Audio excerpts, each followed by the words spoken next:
One of the simplest and most basic pieces of equipment, the mask, makes diving possible and allows divers to see the underwater world. Today's mask straps and skirts are made of silicone. Silicone is a two-part material. One part of the silicone contains a hardening agent that causes a chemical reaction, hardening the silicone.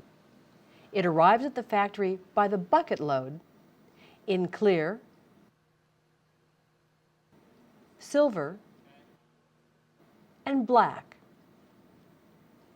A pressure pump moves the silicone from the bucket to the injection molding machine. Just before the press injects the silicone into the mold, a mixer combines the two parts. Workers inject the silicone mixture into the mold and then cure it between 165 and 170 degrees Celsius, 330 and 340 degrees Fahrenheit for 35 to 40 seconds. Throughout the process, machine operators look for defects in the products while they remove the waste materials.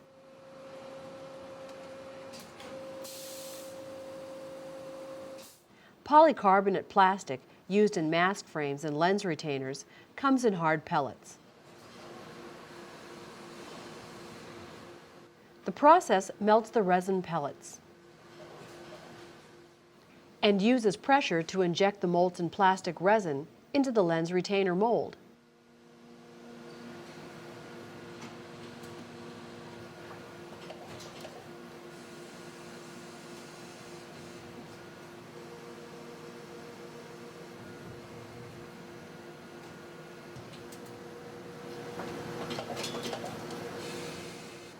In the final assembly, these rings will snap into the frame and hold the glass lenses in place.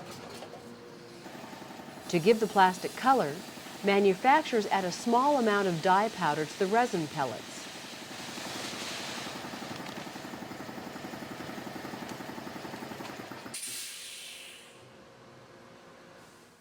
As little as 7 or 8 grams of dye powder can color 25 kilograms, 55 pounds of plastic.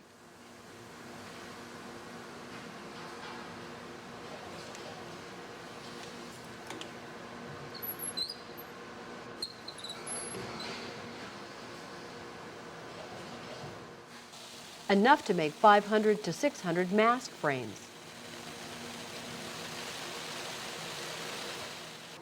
Mask frames come in a wide assortment of colors, but are generally produced only in colors the public demands.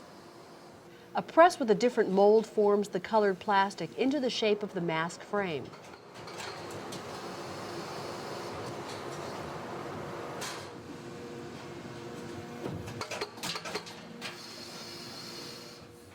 Workers remove the sprue and runners from the molded plastic frame.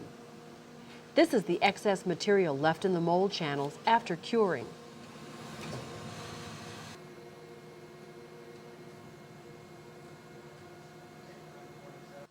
Workers silkscreen company logos in place.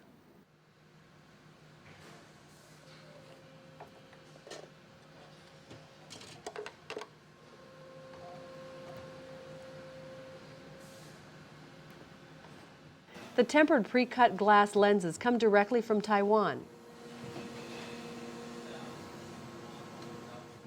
And all of the pieces come together.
The mask assembler makes a final inspection to ensure that all of the parts are flawless.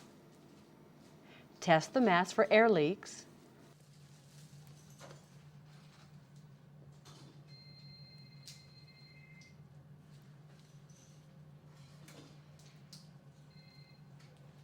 And ships it out to dive retailers.